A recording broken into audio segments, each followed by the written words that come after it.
Hello friends, welcome to my YouTube channel. आज हम लोग बीएड एंट्रांस एग्ज़ाम का ये टीचिंग एप्टीट्यूड के क्वेश्चंस को करेंगे। ये प्रैक्टिस सेट 1 है। इससे पहले मैं आपको प्रीवियस ईयर पेपर कराई हूँ, उसको देख लीजिएगा अगर अभी तक नहीं देखे हैं तो। ये प्रैक्टिस सेट 1 है। सीरीज़ हम लोग चालू करेंगे, ऐसे भी और 4-5 सेट मैं आपको यहाँ पर बताऊँगी। तो हम अगर क्वेश्चंस को करके जाते हैं तो एग्ज़ाम में ईजीली हम लोग सॉल्व कर सकते हैं, समझ सकते हैं कि किस तरह से एग्ज़ाम आएगा, पैटर्न कैसे रहता है टीचिंग एप्टीट्यूड का। प्रैक्टिस सेट से ही हम लोग को ये सब पता लग जाएगा। तो चलिए फिर स्टार्ट करते हैं। आज हम लोग करने वाले हैं, यहाँ पर करेंगे 40 क्वेश्चंस को। और जो झारखंड बीएड एंट्रांस एग्ज़ाम है उसमें 40 क्वेश्चंस जो है टीचिंग एप्टीट्यूड यानी कि शिक्षण अभियोग्यता से आते हैं। ये स्कोरिंग सब्जेक्ट है, ठीक है। ये स्कोरिंग सब्जेक्ट है टीचिंग एप्टीट्यूड, और एक रीजनिंग जो है स्कोरिंग सब्जेक्ट है। इस पर हम लोग का फोकस रहेगा। तो सेट 1 जो है ये, इसको स्टार्ट करते हैं। चलिए क्वेश्चन नंबर 31 यानी कि फर्स्ट है। तो यहाँ जो है शिक्षक और अधिकर्ता की समान रूप से सहभागिता रहती है। शिक्षक और अधिकर्ता, टीचर और जो स्टूडेंट होता है उसके बीच में समान रूप से सहभागिता होती है। इसको हम लोग अभी देखेंगे।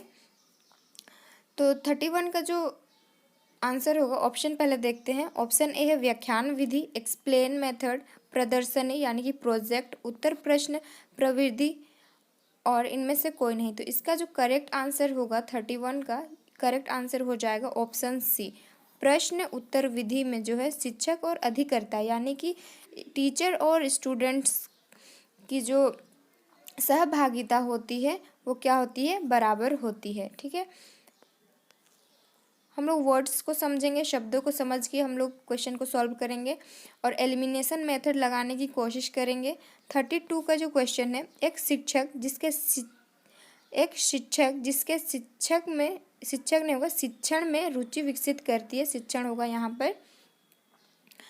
ऑप्शन ए है छात्रों में व्यवहार की समस्या का अध्ययन करता है। ऑप्शन बी है विभिन्न प्रकार की परीक्षणों में तुलना करता है। ऑप्शन सी है रूढ़िवादिता के अनुसार नहीं चलता है। ऑप्शन डी है छात्रों के साथ प्रभावशाली रीति से पेश नहीं आ सकता है।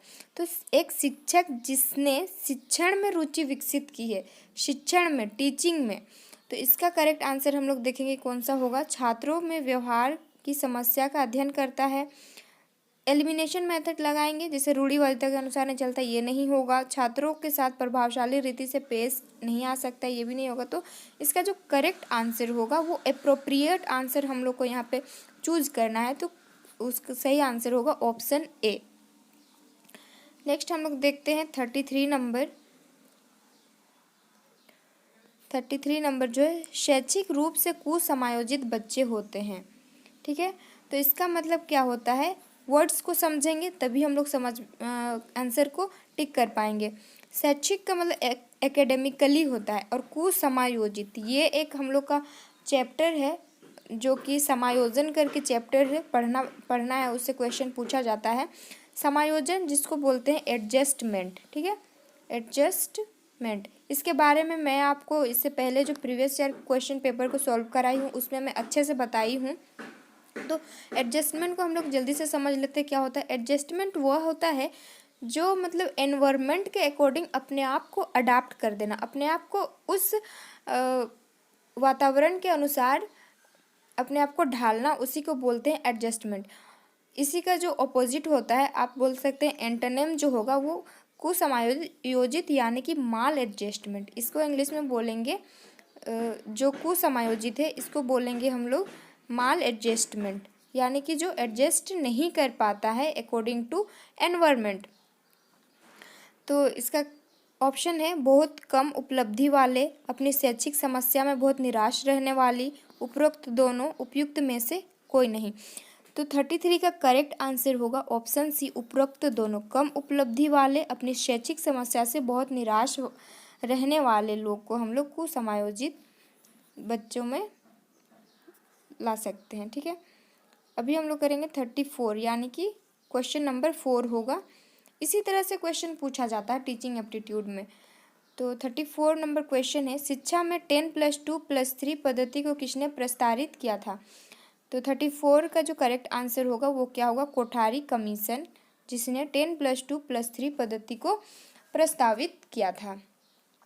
35 है, टोटल 40 क्वेश्चन है, हम लोग जल्दी से करने की कोशिश करेंगे और इससे पैटर्न का पता लगेगा किस तरह से क्वेश्चंस पूछे जाते हैं।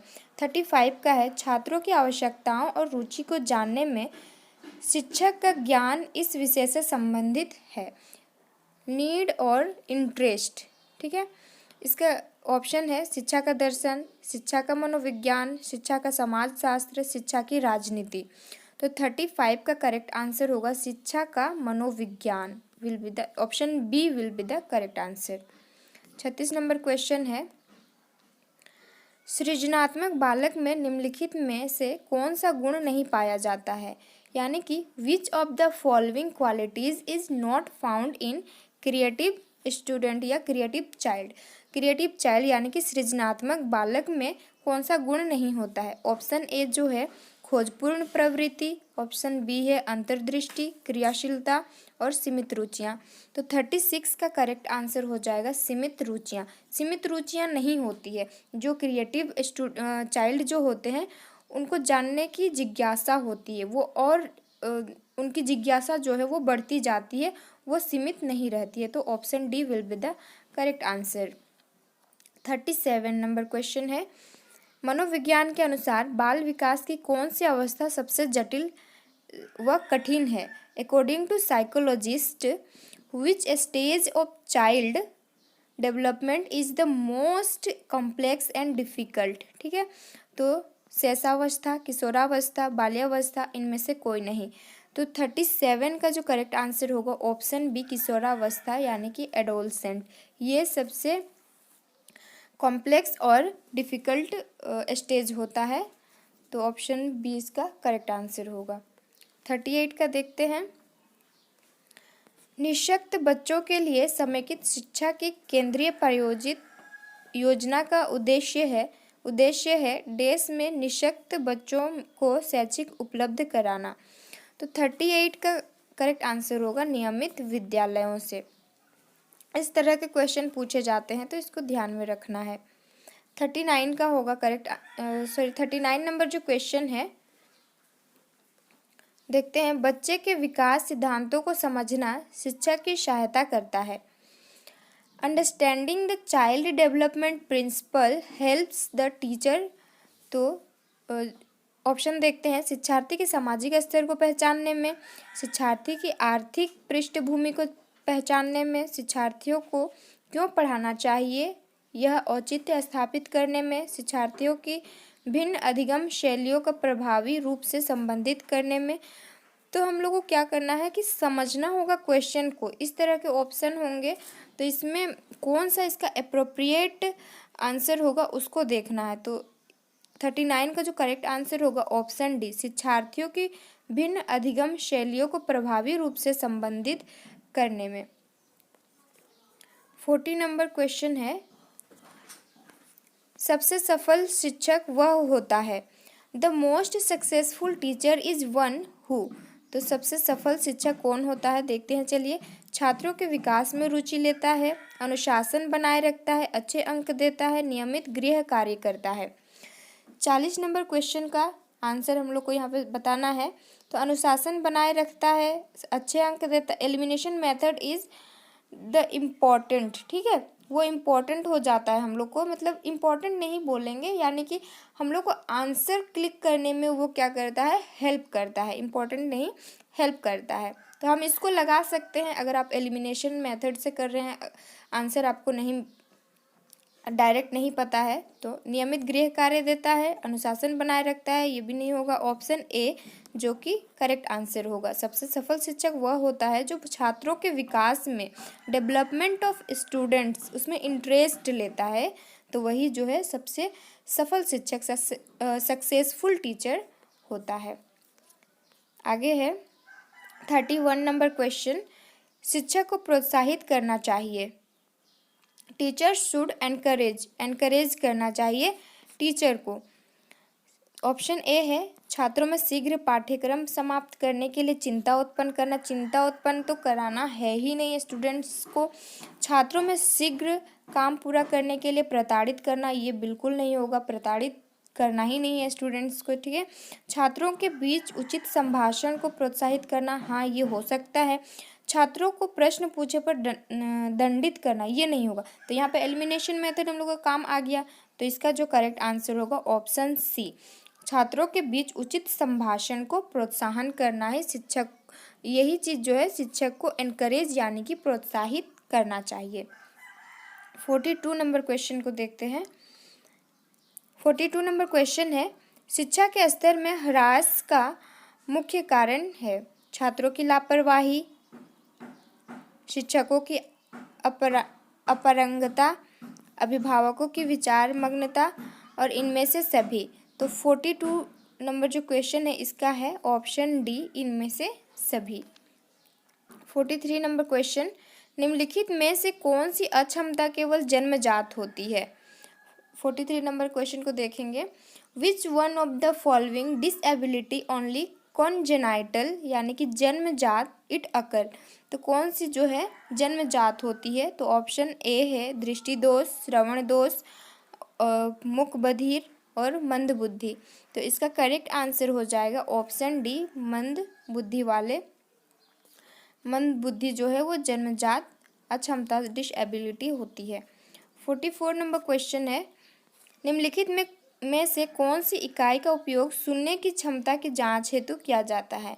तो इस चीज़ को हम लोग 10th में भी पढ़े हैं कि सुनने की जो कौन सी इकाई है जो सुनने की क्षमता को मतलब वो मेज़र करता है। तो डेसीमीटर, डेसिबल, डेसीपाइन, डेसीबिंदु। तो इसका करेक्ट आंसर हो जाएगा ऑप्शन बी, डेसिबल। इसको हम लोग यूज़ करते हैं। 45 नंबर क्वेश्चन है, किस प्रकार के बच्चों की शिक्षा हेतु सांकेतिक भाषा का प्रयोग किया जाता है। ऑप्शन ए है दृष्टि दोष युक्त बच्चे, जो देख ही नहीं पाएगा उसको हम संकेत करके बताएंगे तो वो कैसे समझेगा, ये तो होगा नहीं, ऑप्शन ए नहीं होगा। ऑप्शन बी जो है मुख बधिर, हाँ ये हो सकता है। मंद बुद्धि है, इनमें से कोई नहीं। तो इसका करेक्ट आंसर होगा मुख बधिर, जो बोल नहीं सकता है और लेकिन वो देख सकता है तो उसको हम लोग इशारा करके बता सकते हैं। तो option B will be the correct answer. 46 number question है, एक प्रभावी शिक्षण के लिए आवश्यक है। ठीक है, ऑप्शन देखते हैं। वो उच्च जाति से संबंधित हो, उसका उच्च सामाजिक स्तर आर्थिक स्तर हो, वह संप्रेषण में निपुण हो, वह कठोर हो। एक प्रभावी शिक्षण नहीं होगा, यहाँ पे शिक्षक होगा। टीचर के लिए, इफेक्टिव टीचर के लिए आवश्यक है क्या, वह संप्रेषण में निपुण हो। ठीक है, उनका जो कम्युनिकेशन जो है वो अच्छी होनी चाहिए, बच्चों को समझ में आनी चाहिए। तो वही जो है वह संप्रेषण में निपुण हो, ये एक प्रभावी शिक्षक के लिए आवश्यक है। 47 नंबर क्वेश्चन है, निम्नलिखित में से कौन सी सृजनात्मक की विशेष नहीं है। सृजनात्मक यानी कि क्या है, क्रिएटिव। ठीक है, मौलिकता, उत्पादकता, अपरिवर्तनशीलता, नवीन ज्ञान की खोज। 47 नंबर क्वेश्चन का करेक्ट आंसर होगा अपरिवर्तनशीलता। 48 नंबर क्वेश्चन है, शिक्षा में कार्य अनुभव का अर्थ क्या है, यानी कि work experience in education. Work experience in education. Option A है ग्रामीण क्षेत्र में उत्पादन के लिए शिक्षा, एक नए सामाजिक क्रम बनाने के लिए काम करना। ऑप्शन सी है औद्योगिक और तकनीकी क्षेत्रों में अनुभव। ऑप्शन डी है रोजगारोन्मुखी पाठ्यक्रमों के लिए शिक्षा की तरफ झुकाव। तो 48 नंबर क्वेश्चन का करेक्ट आंसर होगा ऑप्शन डी, रोजगारोन्मुखी पाठ्यक्रमों के लिए शिक्षा की तरफ झुकाव, ये इसका करेक्ट आंसर होगा।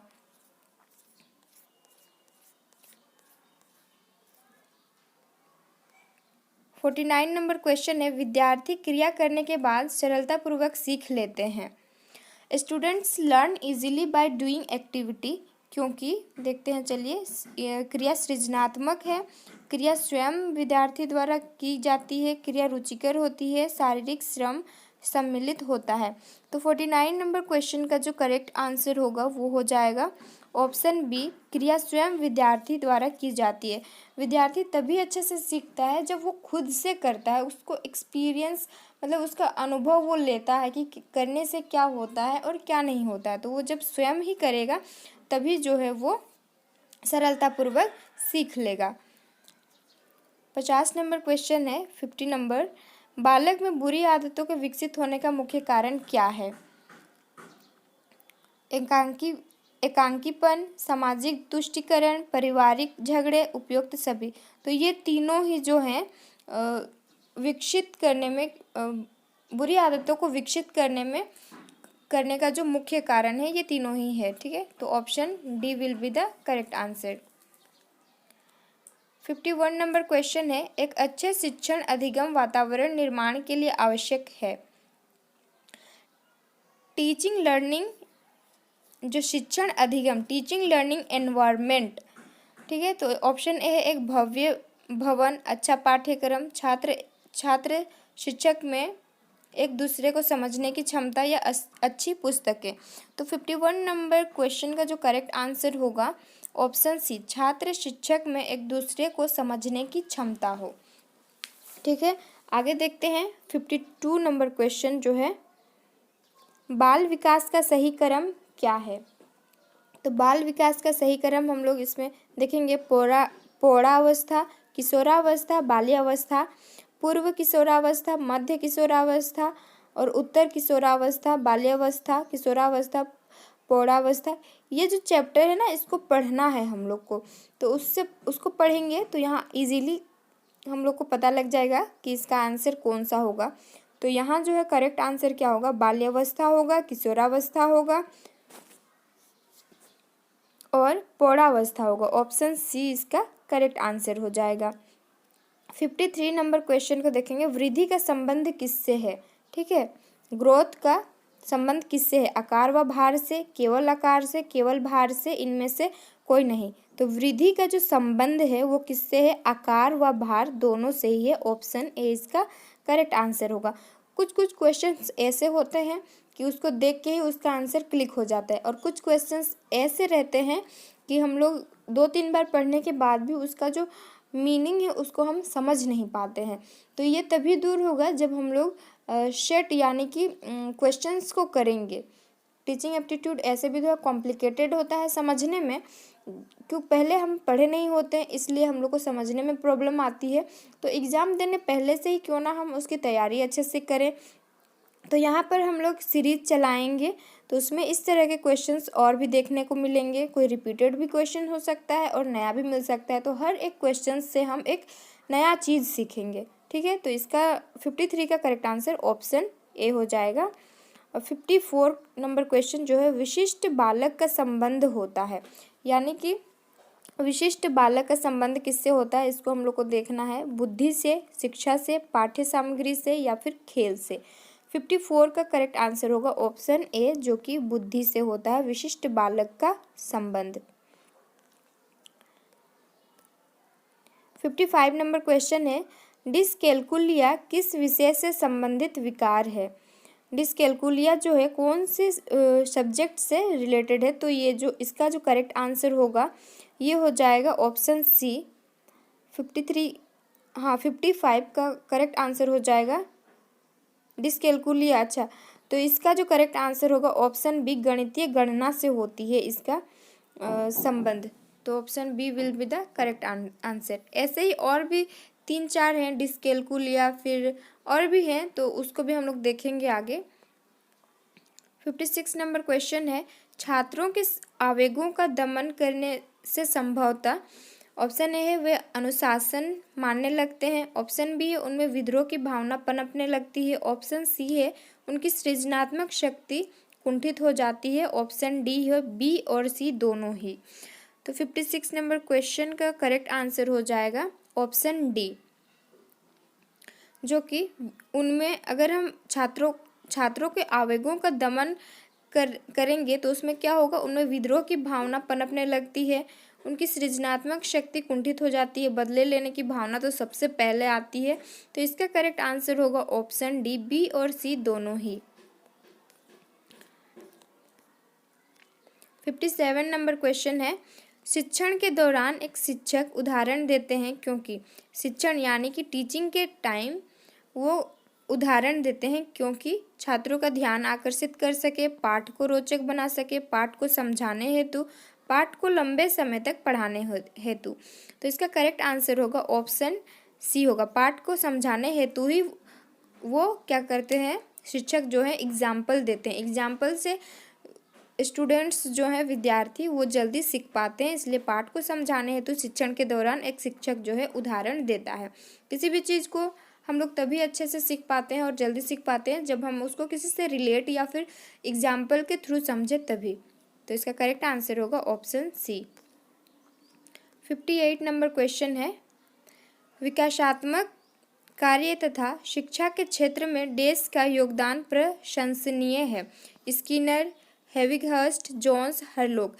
ये जो स्टेटमेंट वाली होती है ना, इनको समझना नहीं, इनको याद ही करना होता है कि ये स्टेटमेंट किसने दिया है। तो 58 नंबर और एक बार हम लोग पढ़ लेते हैं, विकासात्मक कार्य तथा शिक्षा के क्षेत्र में देश का योगदान प्रशंसनीय है। 58 का करेक्ट आंसर कौन सा होगा, ऑप्शन बी होगा, हेविगहर्स्ट। ठीक है, इसको याद कर लीजिएगा। 59 नंबर क्वेश्चन है, बुद्धि लब्धि देश का उदाहरण हो सकता है। बुद्धि लब्धि यानी कि आईक्यू। आईक्यू को भी अच्छे से पढ़ना है, वो चेक करने, आईक्यू निकालने के लिए भी देता है। तो 59 का देखते हैं, अंतराल मापनी, नामिक मापनी, अनुपात मापनी या फिर क्रमिक मापनी। तो इसका जो करेक्ट आंसर होगा ऑप्शन सी, अनुपात मापनी होगा। 60 नंबर क्वेश्चन है, पियाजे के अनुसार संज्ञानात्मक बाल विकास की कितनी अवस्थाएं होती है।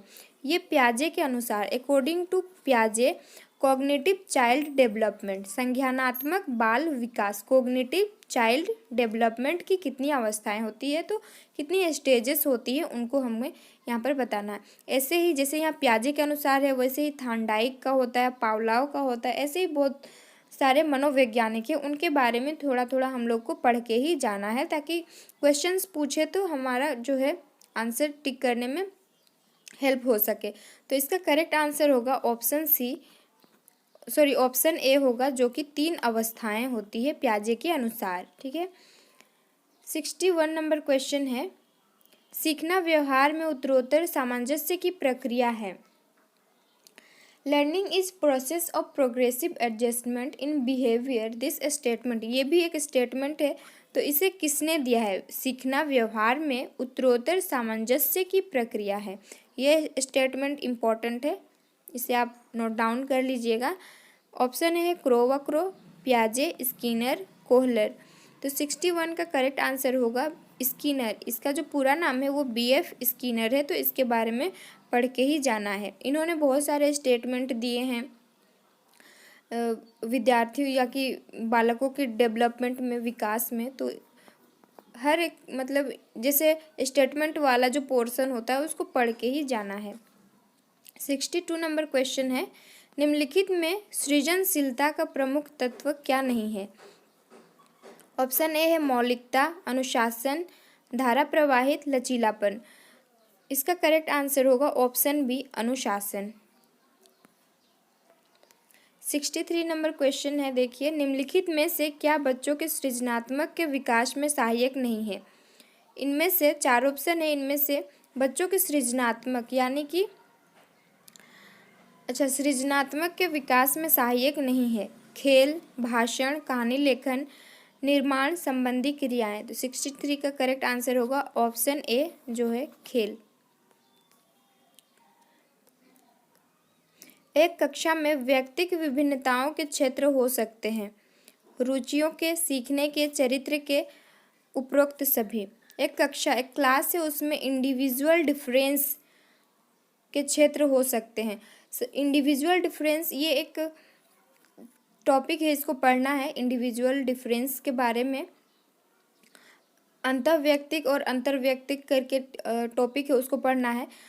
तो इंडिविजुअल डिफरेंस क्या होता है, हर एक व्यक्ति का अलग अलग आइडेंटिटी होता है, या फिर उनकी जो इंटरेस्ट है हर एक फील्ड में अलग अलग होता है। तो इसका करेक्ट आंसर होगा उपरोक्त सभी, 64 का ऑप्शन डी। इंडिविजुअल डिफरेंस क्या है? दिखने में सेम हो सकता है, लेकिन वो क्या सोच रहा है, क्या कर रहा है, ये हमेशा अलग होगा। इंडिविजुअल डिफरेंस में हर एक व्यक्ति अपने आप में क्या होता है, अलग होता है। जैसे जुड़वा भाई बहन भी हैं, वो दिखने में सेम है, लेकिन वो जो कुछ भी करेंगे वो एकदम अलग हो सकता है। तो ये व्यक्तिक डिफरेंस होता है। 65 नंबर क्वेश्चन देखते हैं। बालक के शारीरिक व क्रियात्मक विकास की दिशा होती है। ऑप्शन ए है सिर के पैर तथा शरीर के बाहर के मध्य की ओर, सिर से पैर तथा शरीर के मध्य से बाहर की ओर। ऑप्शन सी है पैर से सिर तथा शरीर के बाहर से मध्य की ओर। ऑप्शन डी है पैर से सिर तथा शरीर के मध्य से बाहर की ओर। तो 65 का करेक्ट आंसर होगा ऑप्शन बी। ये आप देख लीजिएगा, और अधिक क्वेश्चन नहीं है, 4-5 ही होंगे। बालक का विकास परिणाम है वंशानुक्रम, वंशानुक्रम तथा वातावरण की अंतः प्रक्रिया, आर्थिक कारकों का। तो बालक का विकास, डेवलपमेंट ऑफ चाइल्ड, वंशानुक्रम भी इफेक्ट करता है, वातावरण भी। तो इसका करेक्ट आंसर होगा ऑप्शन सी, वंशानुक्रम एवं वातावरण की अंतः प्रक्रिया। एक बालक जिसकी बुद्धि लब्धि यानी कि IQ 105 है, उसे वर्गीकृत किया जा सकता है श्रेष्ठ बुद्धि, सामान्य से अधिक बुद्धि, सामान्य बुद्धि, मंद बुद्धि। तो जिसकी IQ लेवल 105 है, ये किस में आएगा, सामान्य बुद्धि में आएगा। और श्रेष्ठ बुद्धि में कौन से आएंगे, 160 तक जिसका रहेगा IQ लेवल, उसको हम श्रेष्ठ बुद्धि में इस कैटेगरी में रख सकते हैं। तो ये जो 105 है, ये क्या है, ये नॉर्मल है, यानी कि सामान्य बुद्धि है। 68 नंबर क्वेश्चन है। मनोवैज्ञानिक जो विशेष समूह के बालकों की शिक्षण अधिगम प्रक्रियाओं का अध्ययन कक्षाओं में करते हैं, डेस कहा जाता है।